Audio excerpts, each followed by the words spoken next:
Halo semua, jadi kali ini kita akan membahas isu iklim yang berpengaruh terhadap pemenuhan hak-hak anak, yaitu tentang isu tentang kekeringan.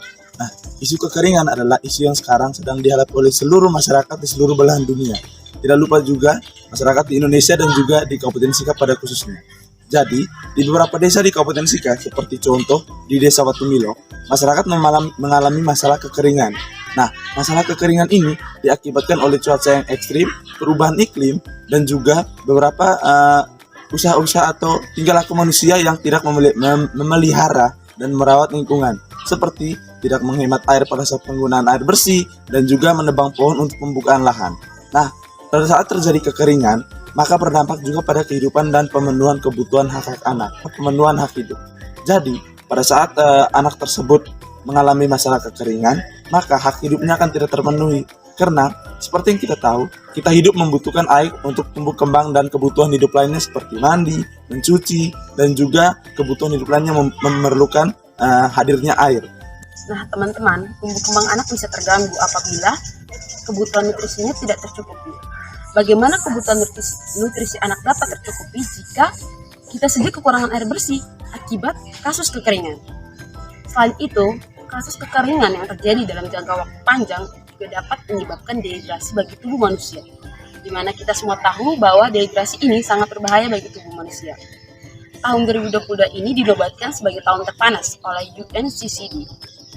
Bagaimana anak akan bertumbuh kembang dengan baik jika kebutuhan nutrisi dan makanan bergizi serta air minum yang bersih tidak terpenuhi untuk kebutuhan nutrisi mereka. So, teman-teman, bukan hanya hak tumbuh kembang yang berpengaruh, tapi juga hak mendapatkan sebuah pendidikan. Nah, kenapa hak mendapatkan pendidikan sangat penting?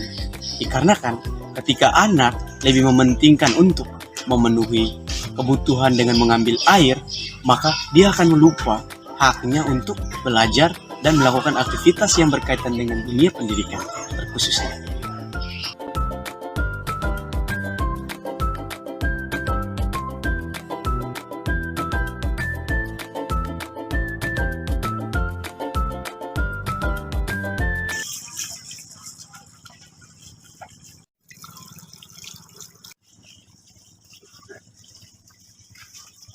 Hei Vicky, kenapa tertutup air?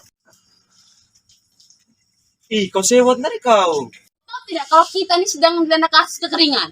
Saya tidak tahu. Kok bisa sampai tidak tahu nih? Saya tahu itu air itu masih ada di situ. Iya, ini air yang masih ada.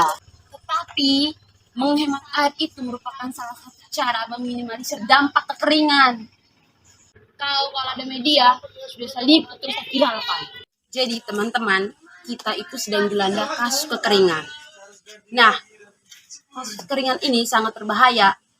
Ulah teman kita tadi, Vicky, yang menggunakan air habis dia tidak kasih mati lagi, ini air keran, itu semakin memperparah dampak kekeringan. Nah, akibat tidak mematikan keran air ini, pasokan air akan menipis. Jadi pesan untuk teman-teman, setelah kalian menggunakan air, apalagi dari keran air, itu mohon dimatikan supaya tidak memperparah dampak kekeringan. Jadi gunakan air seperlunya saja. Selain itu, aksi kecil atau sederhana lagi yang dapat teman-teman lakukan untuk mencegah dampak kekeringan, yaitu menanam pohon, yang seperti yang sudah dilakukan oleh teman-teman dari Youth Voice Now, seperti yang ini dan yang ini. Vicky sudah mengerti? Iya, saya baru mengerti. Vicky sudah mengerti. Kalian kapan?